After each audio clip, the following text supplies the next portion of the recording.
অসাধারণ একটি রান্না, পার্শে মাছের হালকা ঝোল। কত তাড়াতাড়ি কিভাবে রান্না করে ফেললাম, দেখতে থাকো ভিডিওটা বন্ধুরা। হাই ফ্রেন্ডস, আমি রিনা, ওয়েস্ট বেঙ্গল ইন্ডিয়া থেকে বলছি। দেখো, রান্না করতে চলে এলাম। আজকে দেখো আমি একটা ডাল করেছি, লাউ দিয়ে, গাজর দিয়ে, অল্প করে মুসুরির ডাল দিয়ে মাখা মাখা করে একটা সবজির ডাল করে নিয়েছি। আর এখানে দেখো পার্শে মাছ রান্না করব। চলো পার্শে মাছটা তোমাদের সঙ্গে নিয়ে রান্না করি। মাছ রান্না করতে চলে এলাম। আমি দেখো এখানে কালো জিরে, কাঁচা লঙ্কা ফোড়ন দিয়েছি, দিয়ে আদা বাটাটা আমি ভালো করে কষিয়ে নিলাম।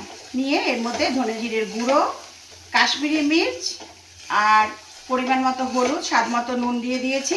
দিয়ে দেখো মশলাটাকে আমি ভালো করে কষিয়ে নিয়েছি। দেখো মশলাটা থেকে কিন্তু আমার তেল ছেড়ে দিয়েছে। এবারে দেখো আমি এই মাছগুলোকে এর মধ্যে দিয়ে দেবো। একদম কচি কচি মাছ। এই মাছগুলো এইভাবে রান্না করলে অপূর্ব টেস্ট হয়। আর যদি কোনো দিন করে না থাকো, একদিন করে দেখো বন্ধুরা।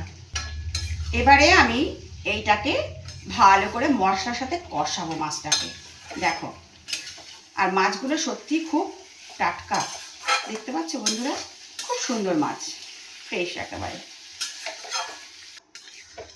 পার্শে মাছের ঝাল আমার অলমোস্ট ডান।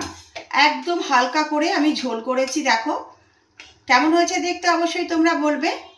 আর ভিডিওটা যদি ভালো লাগে একটা লাইক কমেন্ট করে দেবে। এরপরে আবার নেক্সট ভিডিওতে দেখা হবে। আবার অনেক অনেক ভালোবাসা নিও। টাটা।